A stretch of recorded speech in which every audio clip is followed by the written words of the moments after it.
Good morning, everyone, and welcome to one of the very first sessions of MIPIM. We're very pleased to see you here. And this, of course, is the Masterminds Asia session, where we'll be looking at challenges and opportunities for that region for the coming year. I'm Courtney Fingar, and I will be the facilitator for you. I'm the editor of FDI Magazine, which stands for Foreign Direct Investment, and this is a Financial Times publication. And I'll be joined here by some of the masters of the Asia real estate market, and we'll be delving into the minds of these masters to see what insights they can give us about this very important region. And you will also have a chance to pick their brains. There will be a Q&A session that we'll save for the last 15 minutes or so of the session. So I would encourage you, as we go along, to think about things that you'd like to comment on or ask questions, because you will have a chance to do that at the end. So first, let me introduce our panelists to you. Sitting here to my left is Stuart M. Grant, and he's a senior managing director of the investment and advisory firm, the Blackstone Group. You've probably heard of it. And he's also the head of real estate asset management for the Asia Pacific region for the firm. And he oversees the Asia Real Estate Fund there and has responsibility for all the real estate group's investments in the Asia Pacific. Next to him is Kwon Lee. He's a managing partner at Lee International IP and Law Group. Every gathering needs a lawyer on the stage to keep us in check. And his firm is one of the oldest and one of the largest law firms in Korea.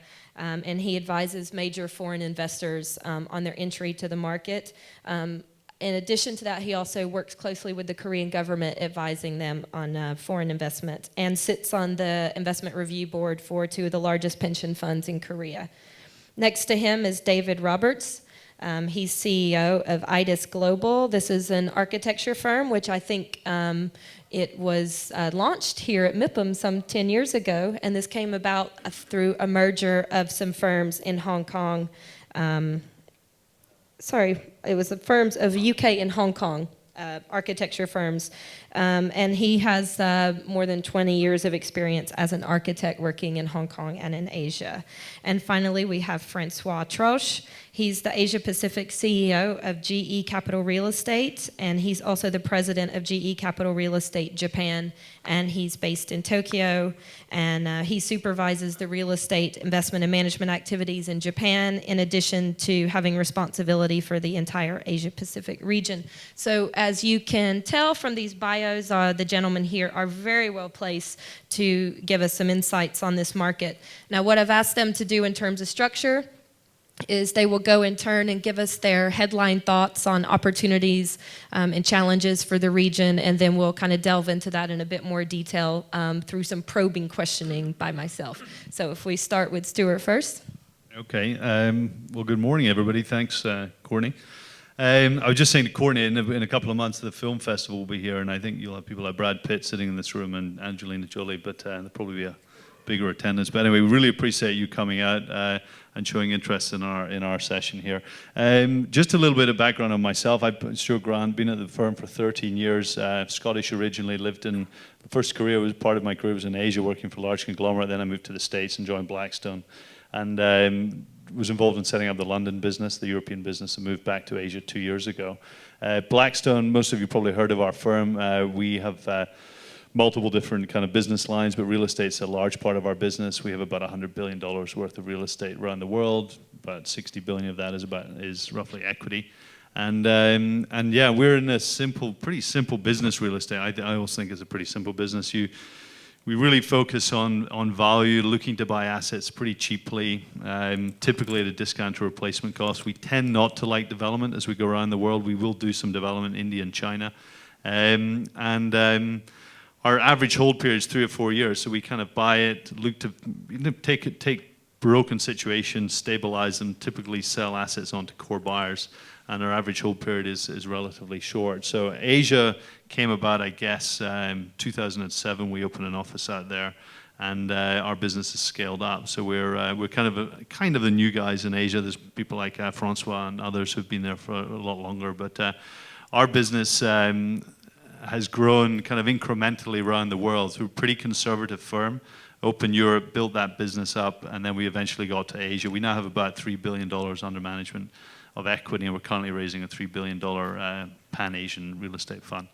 In terms of what we like in Asia and how we see it, and we'll maybe dig into the detail later, but Asia for us is, big picture, we really believe in the long-term growth story of that region. If you just look at the growth figures over the last 10 years, I think China as a proxy has grown about 325% over the last 10 years, whereas Europe and the States have grown about 125%.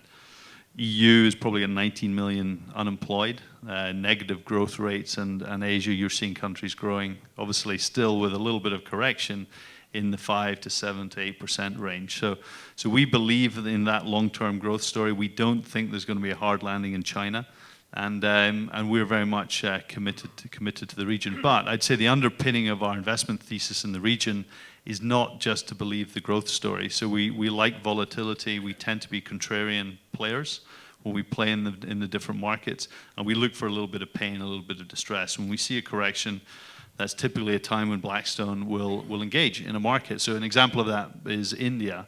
India, obviously strong growth figures, eased off in the last couple of years.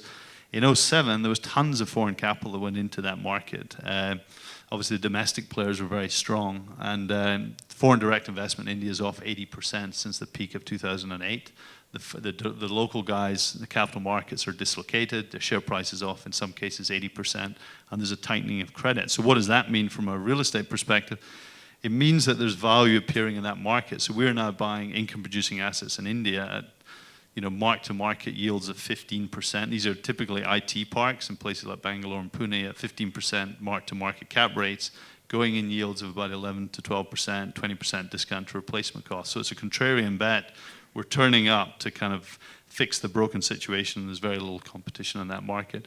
We also like China for similar reasons. There's a lot of asset-rich developers, but they're in a cash-poor position, and we'll talk about that in more detail later. And then we also focus on Japan. Francois is an expert in Japan, but we like that market. We've got good teams up there. And then also in Australia, we've focused on that. So those four markets, if you add up the GDP, it makes up about 82% of Asia's GDP. So we focus on the four simple markets. We'll play in other markets, but those are really the markets that we typically play in. So big picture, when you look at the real estate sector in the last 4 or 5 years, I've been in the business since 1995, but I think it's really gone through a sea change in the real estate opportunity fund world, and a lot of people, got a little bit unlucky or very unlucky in the kind of '05, '06, '07, '08 vintage, and blew themselves up. They're out of business. A lot of the big investment banks had platforms.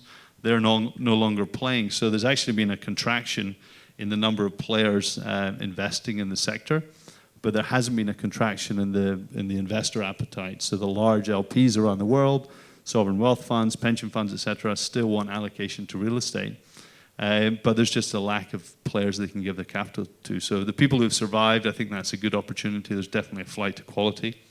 And typically when there's a constraint in capital, it throws up some interesting buying opportunities. So we've seen a lot of pain around the world in the last 4 or 5 years, and we've been active investors, typically looking for income-producing buildings where we can buy at a kind of distressed price at a significant discount to replacement cost. We're buying in all positions of the capital structure, equity, debt, etc. So that's a little bit about Blackstone, our business, and our approach to Asia. And as we talk through the rest of the morning, we can dig into more detail.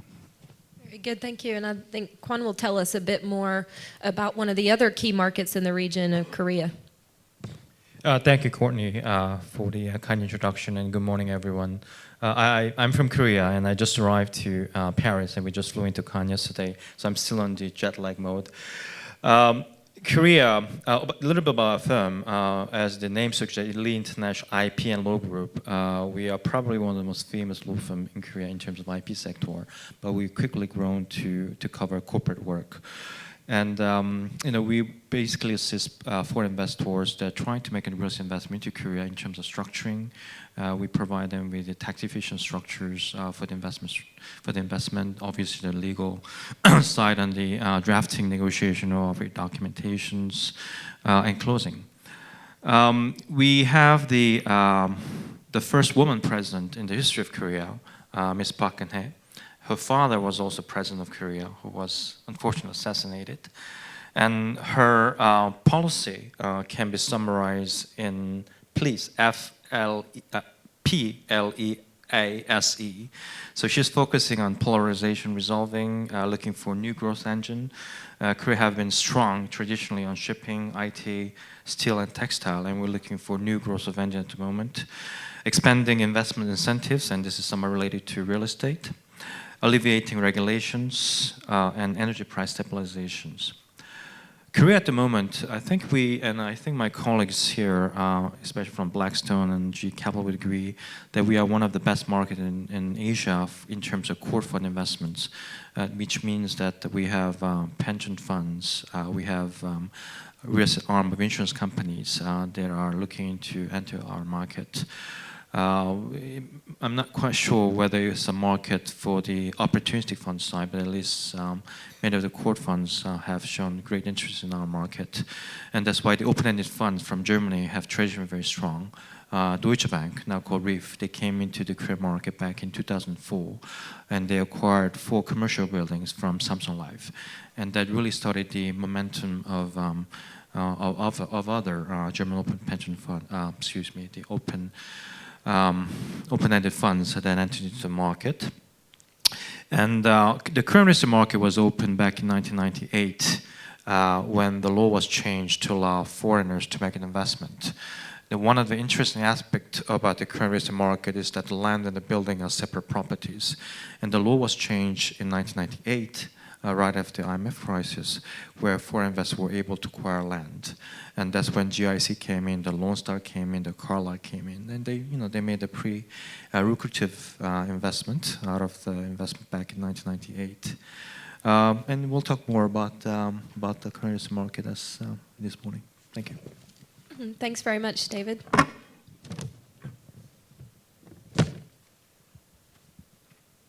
Morning. My first MIPIM was in 2002, and I turned up wondering what it was all about. Hong Kong and Asia at that time were still suffering from what began in 1998 with the Asian economic meltdown. Fast forward to today.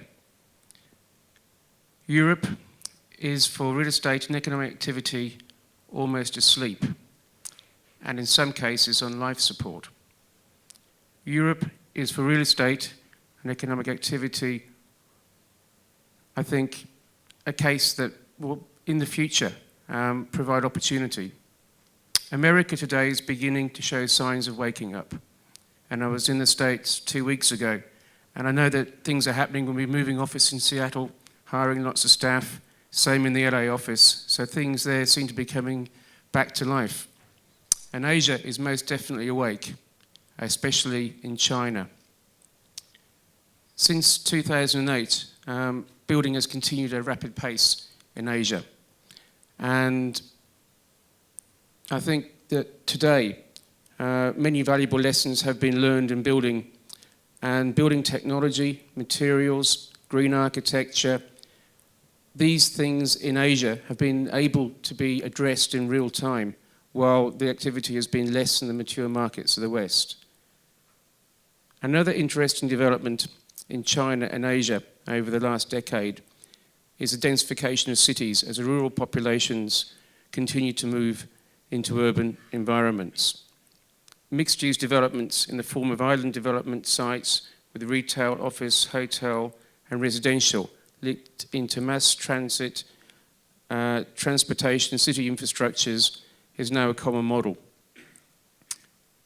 For cities in the West, densification based on this mixed-use development perhaps presents an opportunity for managed densification in the future.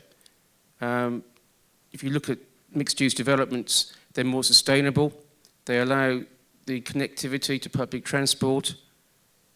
They also enable existing European cities perhaps to retain their urban fabrics intact, while at the same time providing necessary development. A fact is, all cities change over time. I've been in Hong Kong for 25 years. It's interesting today, Hong Kong is 7 million people, 1,100 square metres, but it's very mountainous and hilly and difficult land to develop. Singapore would like to be 8 million people in a decade on 700 square kilometres of land, bearing in mind that when they gained independence in 1963, they only had 400 square kilometres, so they reclaimed most of that land.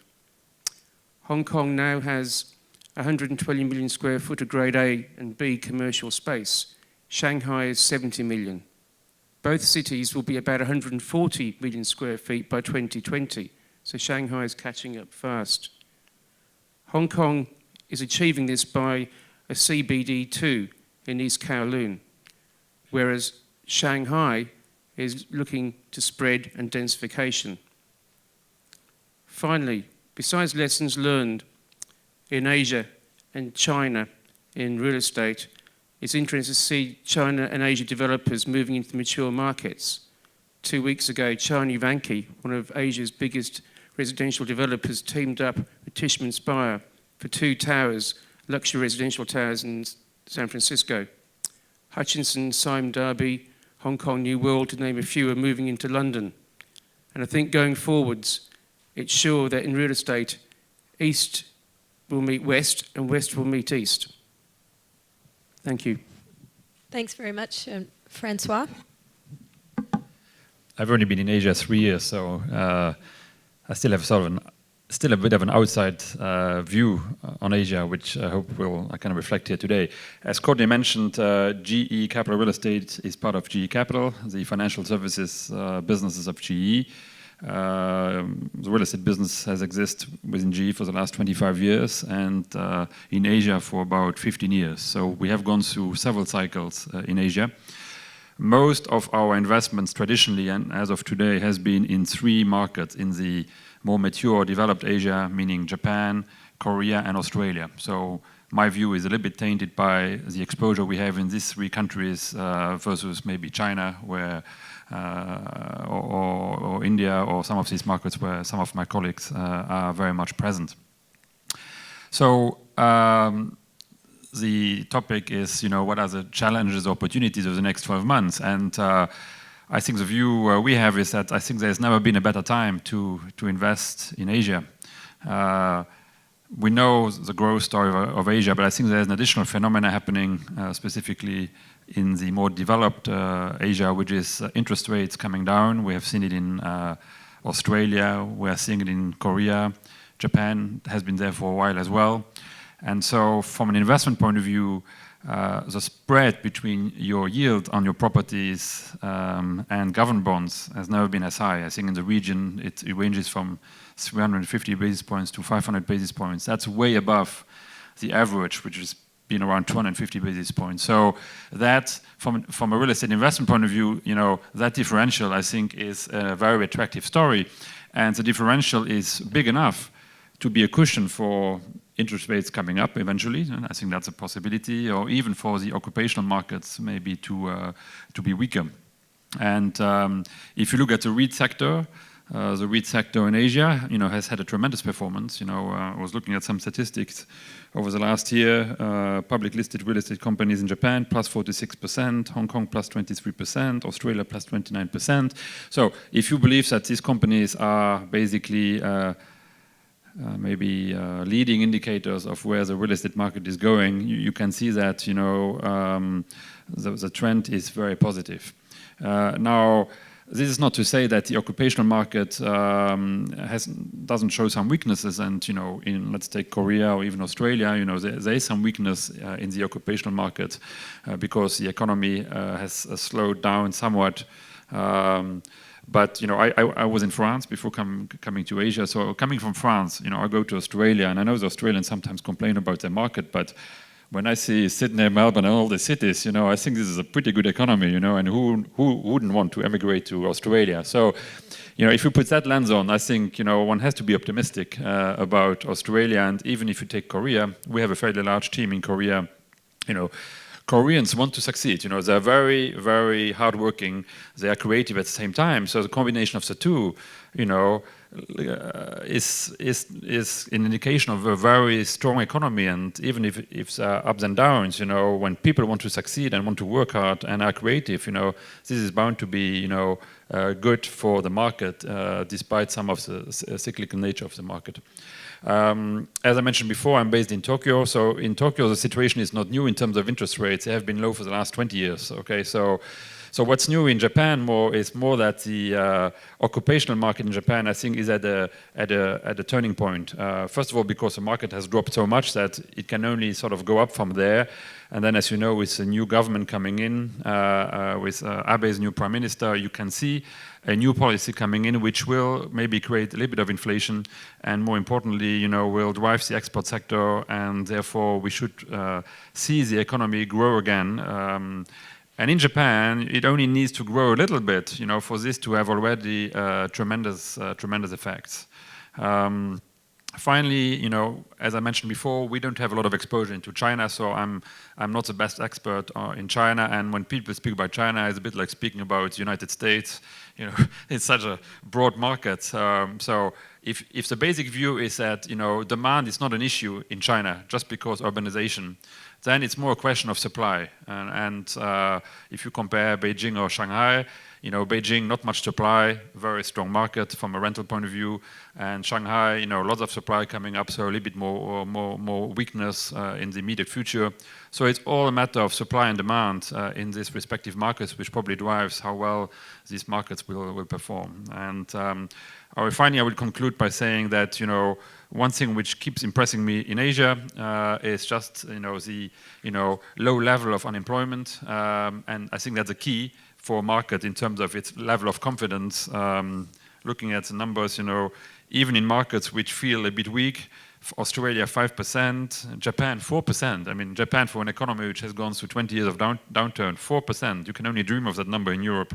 Singapore 2% as expected, Hong Kong 3%. So the G7 average is 7.4%. The US average is 7.7%. So I think that low level of unemployment, I think, will remain a very positive factor for the fundamentals of the economy. I haven't covered all the challenges, and maybe we can do that as part of our discussion. Yeah, we'll definitely get into the challenges. Now, Stuart wants to make my job easy and ask a question to Francois. I'm just interested, so Francois lives in Japan. I'm just, I know a little bit about Japan. We have a business there, but I'm just interested in your perspective on deal flow. So it's very much, as you said, interest rates are low. It's probably the strongest credit market in the world currently. High loan to values, very cheap cost of financing. High cash on cash type deals, potentially, theoretically. But I just wondered, Fortress have raised a $2 billion fund specifically for Japan. I just wonder what your view is on deal flow in that market. It's like our feeling is probably a little bit granular, but hard work. But I just wondered if you're seeing a lot of activity.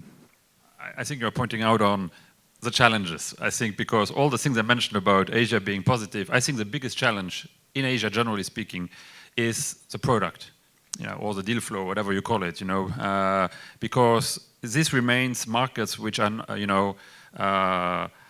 which are still being built in certain instances. Or in Japan, the deal flow traditionally has been very granular, and so the way we approach it in Japan is you need very large local teams. We have 120 people in real estate in Japan, and that's what it takes to really filter through the market and find the deals. So we look at many deals, bid on some, win a few, and that's a discipline you have to go through. And I think the market expectation now is that if people think the market will improve, hopefully the bid-ask spread between what sellers expect and what buyers are willing to pay will narrow, and this will unlock more deal flow in 2013 as it did in 2012.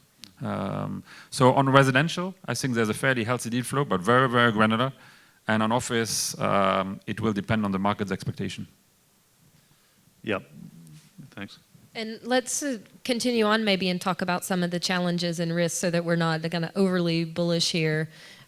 What keeps you all up at night apart from jet lag? What worries you about the market? Yeah, jet lag, absolute. Yeah, Asia's a big place, so the flying around is a bit of a challenge. But look, I think on a serious point, I think it's important in Asia, I worked in the region off and on since 1990. It's a very easy place to go to and get carried away, to turn into a bull very quickly. You just need to walk around the streets of Shanghai or Chengdu or go to Seoul. You see the urbanization, sophistication, growing middle class, and you can easily get carried away. And that happened in 2005, 2006, 2007. People believed the Asia story, and of course there was a correction, and a lot of people lost money. So I think it's important to be conservative when you play in that region. Realize that it's a very risky place to do business. There's obviously high levels of corruption. If you're an investor in that region, making sure you've got very, very good, solid partners, having an obsession about choosing partners is I think is absolutely critical, particularly when you're playing development play in places like China and India. But even if you're in a partnership in our IT parks in India, we hire like people like Kroll to do checks on our partners to make sure that they're completely well, as far as we're aware, as clean as possible. So I think those are the issues that are obviously a concern. On a bigger macro scale, I think what could go wrong. Lots could go wrong. The underlying growth of the economy is pretty exciting, but we've got major geopolitical risks in that part of the world currently as well. There's you can just list them. Japan and China are arguing over small rocks in the East China Sea. The chap who runs North Korea is obviously causing a few issues at the moment, but North Korea's had a nuclear program since 1989, so these issues have been there for a long time, but we're currently going through a little bit of a kind of concerning period. And then other parts of the world, Israel and Iran, there's always that kind of constant debate about Iran's nuclear program and whether Israel are going to try and do something about it. And then the Eurozone obviously has a massive impact on what's going on in Asia. They are reliant on the demand from Asia. But similarly, Asia is reliant on the Europeans buying its goods as well, and so similarly with the US. So I think we look to places like the EU, and its fortunes or misfortunes do have an impact on the region. So I think we do worry. We're kind of obsessive, cynical, kind of conservative investors. That's our style. That's our investment philosophy. So we're kind of always looking for the downside. And when we do deals, we're trying to bake in some downside protection, particularly in Asia. We just done a big deal with CR Land, China Resources Land in a place called Nantong. It's just north of Shanghai. It's a 6 million square foot development. It's predominantly 70% of the value is in residential, but there's a mall actually that we're developing as well.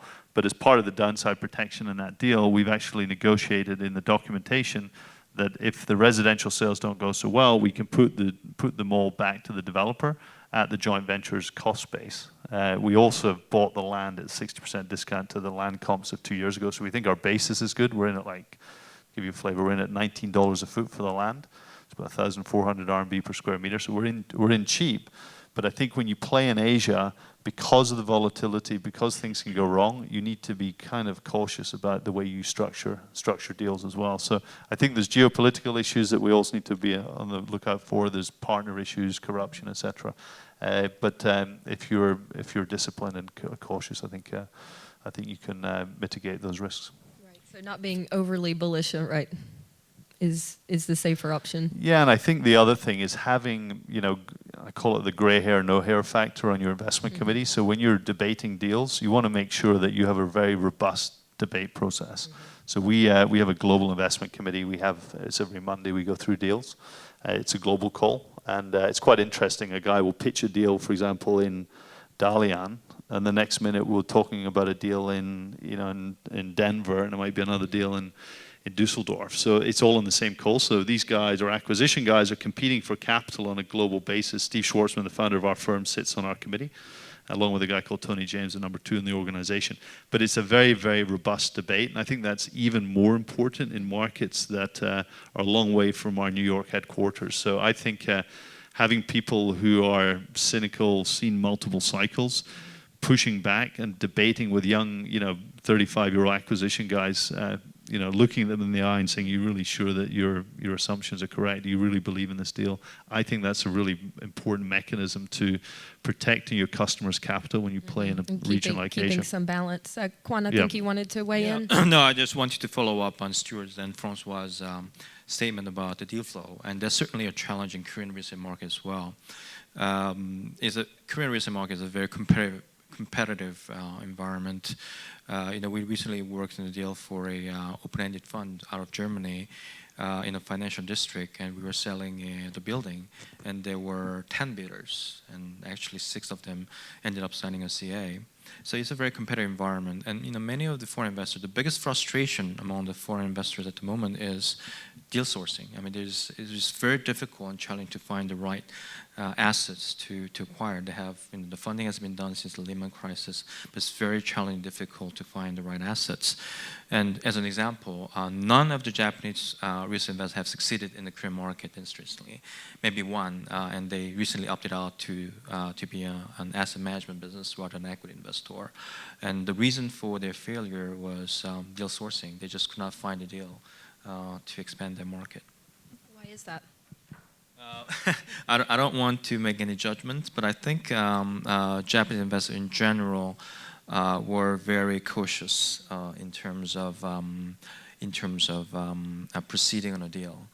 The Korean sellers would not wait, 2 or 3 weeks to do due diligence. I mean, they are impatient. Thank you for your comment, hardworking, but we do have the negative side of the Korean characteristics. But they just could not find a deal. Yeah. And another risk, which we spoke about earlier, David, is the risk of bubbles in the property market. In Hong Kong is one that is on kind of bubble watch, so the prices are very high there. Do you think there's a risk of that? And is the market a bubble, and is it going to burst? I think Asia generally is an uptrend. Hong Kong, the prices are definitely expensive right now, and I think it's an issue of justifying demand against price. But I think looking at the whole of the Asia-China region, I mean, we're a barometer industry. When the recession comes, we're the first to be laying people off. When the good times come back, we're the first to be hiring people. And we're certainly not hiring a lot of people in Hong Kong right now, but where we are opening up in the world is Seoul, Taipei, Jakarta, Bangkok, Rangoon, just to name a few, Guangzhou, that we're opening up this year. So we're hiring in places where we think the work is coming, or the work already, the contracts are in the pipeline. So yes, Hong Kong is a stable market. Is it a bubble? I don't think so in the short term, but it's a market where the government's had to intervene. Residential property prices have been very, very high. Stamp duties introduced. There's been cooling measures introduced. Some people now think those measures are too much. So it's always a balancing act for the government with supply and demand and prices. Thanks. And let's talk a little bit about investor appetite for some of these markets. And maybe, Francois, you can tell us what is interesting investors about Japan, and then we'll have the same question for Korea, I think. I think what's attractive in Japan currently for investors is what I alluded in my introduction, which is the differential between your cost of fund and your yield on properties. So, for example, we established a joint venture with a European investor, Aberdeen, to do residential in Japan. We identified that asset class as having bottomed out in 2010. So at the time you could buy residential in Tokyo at maybe 5.5%. You finance yourself at 1%. So I think there is no other market giving that spread. Then you have to be comfortable about the residual risk, meaning what will your property be worth in 5 years. And that's where I think, as Stuart alluded to, is that the disciplined approach is very important. So for example, in Japan, in a country where you have declining demographics, you invest in residential real estate, you basically have to make sure that you invest in sectors which are basically shielded from that aspect. And for example, what's happening in Japan, as the country is sort of shrinking, urbanization still continues, and as a matter of fact, a city like Tokyo has a growth in population going and a growth in terms of households. So, headline, demographics are bad, but in reality, focusing on Tokyo, studios, one-bedroom apartment is actually a growing sector So to find this pocket of growth and then articulates that vision for investors, I think is key. We are now embarking on office. You know, we are a big investor in office, but over the last 3 years we have not invested in office as the market was declining. We have reached now an area where, you know, we feel that the market has bottomed out. Again, the headline: a lot of supply coming in Tokyo. So why invest in office? But in reality, a lot of that supply is mixed-use projects. So once you peel off the hotel piece, residential piece, retail piece, the office piece is actually much more moderate. And as a matter of fact, our team was able to demonstrate that the supply is actually below the historical average. So in a way, again, for certain sector in office, we specialize in sort of medium-sized office buildings. We see an opportunity to grow, and then we have to articulate that vision for investors. So if you're an investor sitting in Europe, or you're an investor sitting in North America, for example, you want to invest in Asia, yes, you will look at China, you will look at these markets. But you know, once you have to basically put the money out, there are not that many markets, you know, which offer, you know, immediate investment opportunities, especially if you don't want to take development risk. And so that's why people end up going in Japan. And then I would finally if you lay on the changes happening in Japan now, as I mentioned before, the currency took a 20% adjustment more recently. So so it's from that point of view, you know, it's not a bad time for international investors to want to come to Japan. The competition is the REITs. As I mentioned before, the REIT sector in Japan has had a performance of plus 40%. So, you know, acquisitions are accretive. You have the same phenomena in Australia. So the effect of quantitative easing across the world, you know, is that these REITs now, you know, have access to really attractive and cheap capital, and they are a strong competitor to private or non-listed investors like we are to some extent. And we just have to remain disciplined on the pricing, not to be carried away, as was mentioned. Thanks. And Kwon, in terms of asset classes in Korea, what's attracting the most interest, and where's the big opportunity? I think that's probably the case in anywhere. The foreign investors are generally interested in the income-producing grade A commercial building in the CBD area, and that has been the continued interest, and there will be in the future. What we see as a trend, though, is there certainly has been a change in the investment type and operation of foreign investors. G-Capital, you have a REITs license, for example, in Korea, and there's two sort of industry. There's the REITs AMC business and the area fund business. And what we see is that many of the foreign investors who were active investors in the past, equity investors, now have opted out on the asset management business for one reason or the other. I guess the another point of interest, which may be of more interest to the attendees here, is we have about 6 to 7 Korea pension funds that are actively investing abroad. The Korean real estate market is a little bit saturated, and these pension funds, they are all going abroad. The MPS, we have $400 billion US to invest. We are the second or third largest pension fund in the world. We already purchased assets like in HSBC Tower London, Sony Center in Berlin, and Opéra in Paris, and the Aurora Place in Sydney, and we are continuing to do so. The allocation for the alternative investment, which would include real estate, is actually quite minimal. It's less than 10% at the moment. But all the pension funds have recently announced that they're going to increase that to 15% in the next year or two. So we'll probably see more on the outbound investment on the pension fund side. Very good. Yeah, I would just echo that comment. We just to give you some anecdotes, we have a global fund called BREP 6, and we have recently raised a large global real estate fund called BREP 7. And to your point, I completely agree. This the Asian capital is definitely, it's not leaving the region, but it's being invested all over the world now, and the scale of that capital investing in the Western markets is really quite dramatic. So just to give you a statistic, BREP 6, 3% of the capital raised for that fund, I think it was an $11 billion fund, was from Asia. BREP 7, 20% came from Asia. So it's just an interesting statistic. Read into it as you may, but it shows you they've got, you know, the Asian large funds have got money. I think they're increasing their sophistication, and they're obviously, their tentacles are moving into foreign markets. So, you know, many of them have actually opened offices in New York and London, and as you rightly said, they're actively investing there and also in their home region as well. So I think that's a trend that's not going to continue, and it plays through to the pricing of real estate, because the scale of capital that these funds have to invest is off the chart. You just said, well, how much was it? 300? How much for MPS? Was it 400 billion? Close to 400. 400 billion. They typically have small teams, these funds, so CIC is the same, the Norwegian's the same, and just to name a few, but they have an appetite to deploy capital, and they typically they have different buckets that they're targeting, but typically they're parking their capital for a long time. They're looking for yield, and they tend to be looking for high quality real estate. So you find them kind of hunting in the big cities like London, New York, Hong Kong, Singapore, etc. And our view is it's just going to increase values in core real estate, high quality trophy buildings in the key cities around the world, because that's where these big funds can park large amounts of capital for a long time and not worry about it. So it's definitely an interesting trend, and it's not going to stop.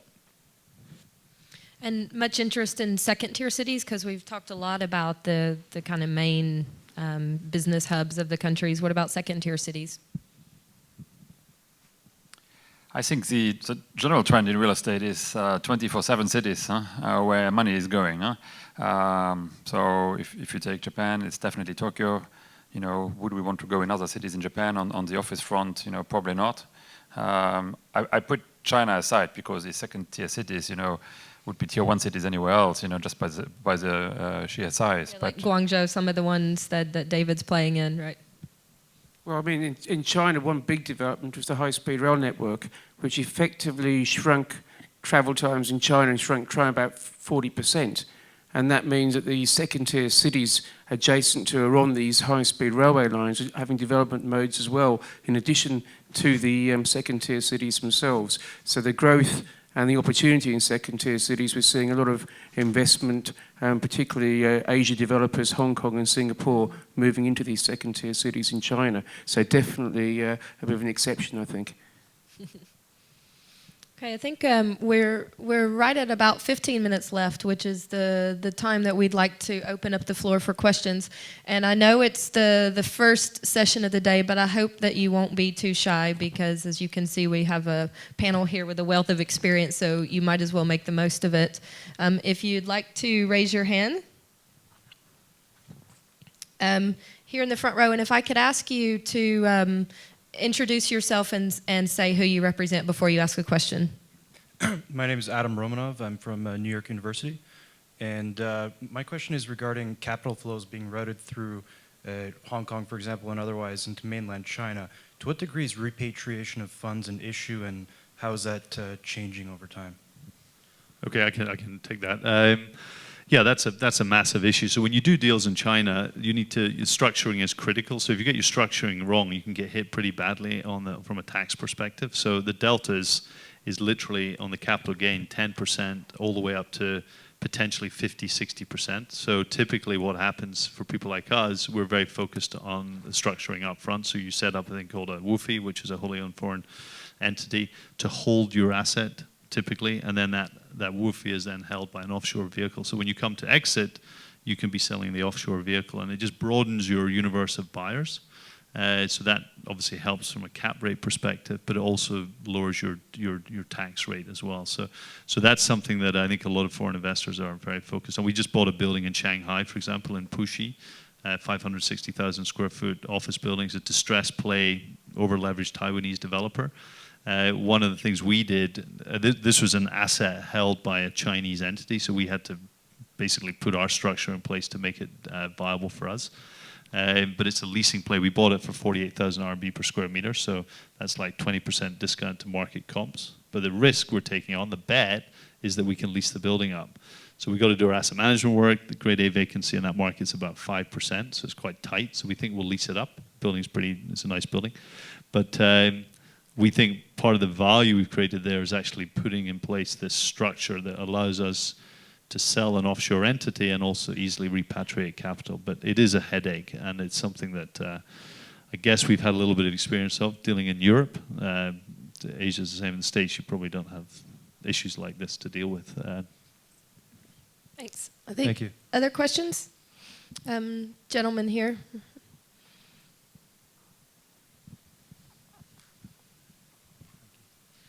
Gordon Marsden from DTZ in Asia Pacific.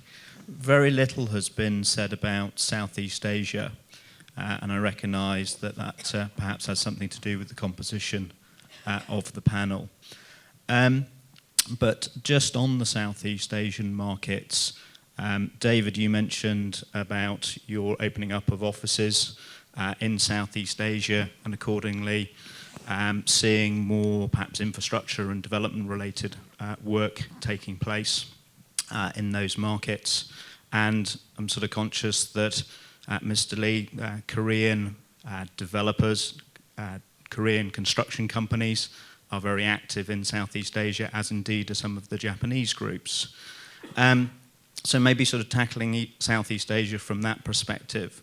And then sort of Stuart, from an LP limited partner perspective, I'm conscious that you've been out talking to investors about their appetite for Asia Pacific. You've clearly got to focus on those 4 big markets, but what are the observations about sort of Southeast Asia at this moment? I know you don't necessarily want to do out and out development. Is it therefore a market that still needs to mature before you participate? Thank you. It's a really good point to raise. And maybe, David, do you want to comment? And then we come over to Stuart and anybody else who wants to weigh in. Well, I mean, we're speaking just a first-hand experience. I mean, we've been in Southeast Asia for a long time, particularly Singapore and Vietnam. It's really only been in the last 2 years that we've really been very active in places like Jakarta, Rangoon. We've got 5 projects on the go in Rangoon. We wouldn't have imagined that even a year ago. So the markets are moving quite fast. Thailand, GDP growth could be 6 to 7% this year. We're opening up in Bangkok and we're besieged by Thai developers trying to get us to go and see them to do projects. So it seems to be heating up very, very quickly for us. Okay, and just quickly for me, yeah, we do play in Southeast Asia. We have an office in Singapore. It's not a key focus of ours. Typically, we play in the larger equity kind of arena. So average equity check, I'd say, is about $100 million. So that pulls us away from the fray, if you like. We're more of a rarefied atmosphere. Typically, that plays out to pricing if you're just less competition competing for a deal. In Southeast Asia, the deal sizes are just smaller. We have looked at Indonesia, we've looked at Vietnam, we have a team looking at Malaysia. We bought a building in Singapore from a German open-ended fund that had redemption pressure. We kind of we knew he was under pressure. We went through all his assets and then we kind of specifically kind of, focused him and managed to make a trade.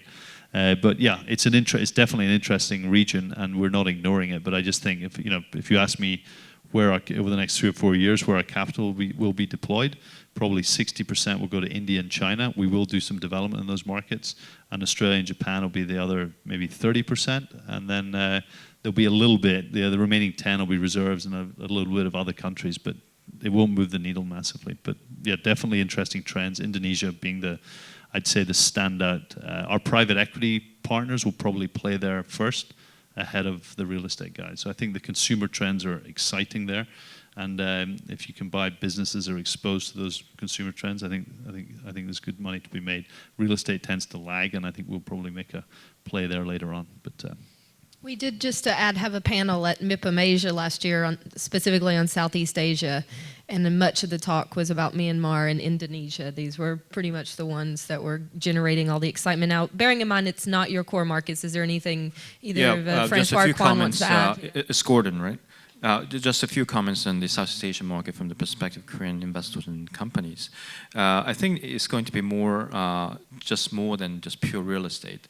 Energy business is certainly a big business in Indonesia, and many of the Korean coal gas, Capco, they are all in Indonesia. In Singapore, Marina Bay Sands is a Korean construction company that built that structure. That was actually our project. I'm sorry, was there a project? Good plug. It's a beautiful building. So Korean construction have been traditionally very strong in the Singapore market, so we'll continue to do so. And GS is one of the large Korean conglomerates, and they recently announced that they're going to really focus on the Singapore markets going forward. The pension funds, just mentioned to 6 to 8 pension funds, they traditionally have been focused on OECD countries, and it's a little bit difficult for them to enter into a market like in Malaysia or Indonesia at the moment, but we are trying to look into the possibilities at the moment. Francois, I assume it's not so much on your radar, Southeast Asia. I mean, for G, yes, you because specifically, Indonesia, Myanmar, Burma, all these countries from a infrastructure point of view, jet engines, energy, all the main G businesses is huge. But as Stuart mentioned, I think first infrastructure has to be set up, then the real estate comes in. And maybe for an architect or a developer, these are huge opportunities to build, but for an investor, I think we have to wait for these markets to mature. But the statistic or data obviously are very good, if you look at rental market and so on, so these are very strong markets from a performance point of view, but the base on which you can play is fairly narrow. And up to now, that base, if you take a country like Indonesia, has been dominated by the local investors as well, so very difficult to come in from the outside as of now, yeah. Thank you. And we'll take one last question. There was a gentleman 2 rows behind this previous question. Ken Patton, also with NYU. Our television was full last week of whole cities empty in parts of China.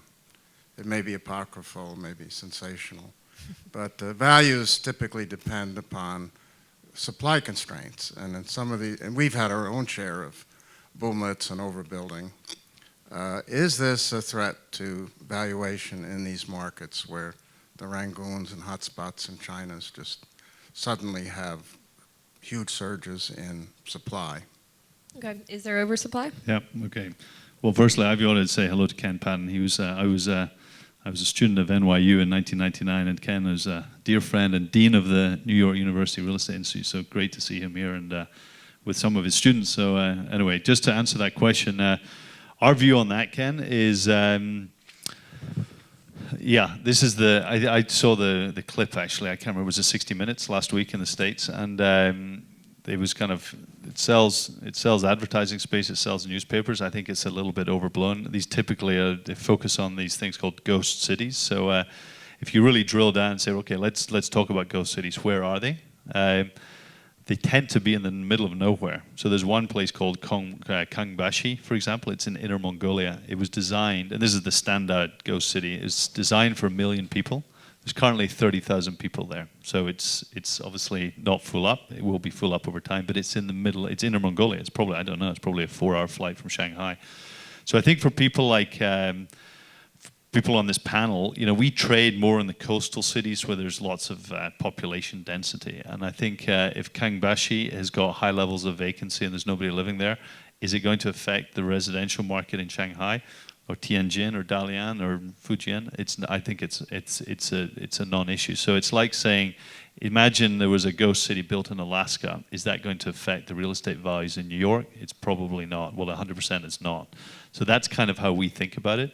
But it sells newspapers, and I don't want to sound flippant. So then you come back to the analysis and say, look, let's really understand this bubble, because everybody talks about the China bubble, and look at the specific numbers. And if you drill down, I had a meeting with CBRE last week in Hong Kong. We were going through some of their analysis, and it's pretty interesting. You should reach out to a guy called Frank Chen at CBRE in Hong Kong. He's done some very interesting analysis on this.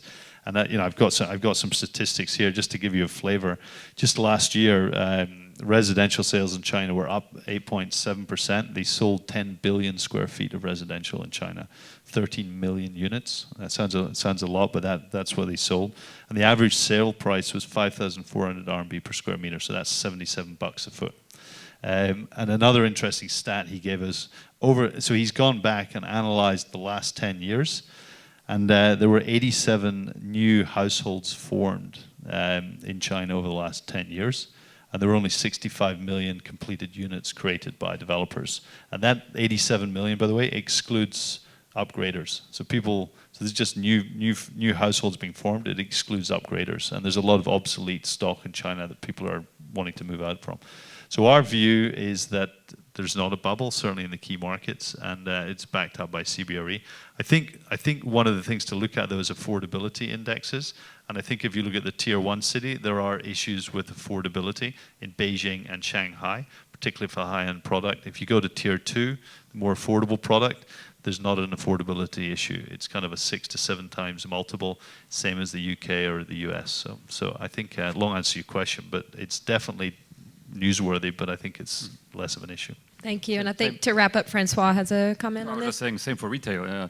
There's a lot of shopping centers in China or in Asia in general, but there's still 4 times more shopping centers per capita in the US than in Asia. So despite all the shopping centers you might see in Asia, it's still not much in comparison to what it is elsewhere. So there's a big difference between the headlines in newspapers and the reality on the ground in Asia. I remember 2 years ago when you had the earthquake in Japan, between what you were reading in the newspaper in the US or back in Europe and the reality of what was happening in Tokyo, there was world apart to some extent. And so that's something which that phenomena is amplified just because the newspaper want to find sort of a little bit of the sensational news, but the reality can be often quite different. Thanks. And I think Stuart had a final comment. Or Well, it was a non-related point, but I just wanted to hear Francois' view on leverage in Asia, and just obviously different markets have different levels of leverage. But I've got a thought on it. I'd just be interested to hear your. It is interesting. Bearing in mind we have 1 minute left, so you're very. Speaking of newspapers, your headline thoughts on this? Headline news. Okay, 75% LTV. In Australia, it's called senior stretch, so it's a lot of leverage. In Japan, it's low leverage. So every market is different. So I think you can't, there's a lot of liquidity in Japan. Banks have lots of money, so the lending market is very competitive, very aggressive. In Australia, you only have 4 banks, so position yourself like we do on 75% LTV. There's a very good market for us. So every market, there's not a uniform financing market the same way there's not a uniform financing market in Europe as it seems. And I would suppose that financing yourself in Asia is not so difficult. Yeah. Okay. Yeah, no, I agree. I was interested to hear Francois' perspective. Our perspective is, just if you look at the deals we've done, the average LTV in our portfolio is about 47%, so it's pretty low. If you look at our US and European colleges, closer to 65%. But we all shoot for the same returns, 20% leveraged IRRs. So the interesting thing, I think, for people to study in Asia is actually the unlevered IRRs in that region tend to be, certainly for our portfolio, they tend to be a lot higher, 15 to 17% typically. Some deals, like a development deal in China, there's no debt, so the unlevered IRR will be up at 23, 24%. Whereas if you go to Europe or the States, they tend to make their 20% leverage IRRs through the power of debt. So they're down at the unlevered returns are like 10, 12%. Don't want to get too technical here, but those who kind of focused on debt levels, I think it's interesting to look at how do you get to your 20s? And a lot of times in the more mature markets is through the power of leverage and less through the performance of the actual underlying real estate. Thank you. And we'll have to wrap up there. There's obviously a lot more that we could talk about. Thank you very much to our panelists who I thought were fantastic. Also, thank you for your participation and your questions. There is more demand than supply for auditorium space here, and that means we have to clear out very quickly. If you would like to speak and network with our panelists, there will be coffee served outside, and you can do that. If you can go ahead and make your way. And again, I want to flag up, as this is an Asia session, that there will, of course, be MIPIM Asia coming up in Hong Kong the 5th and 6th of November, so keep an eye on that, and thank you very much.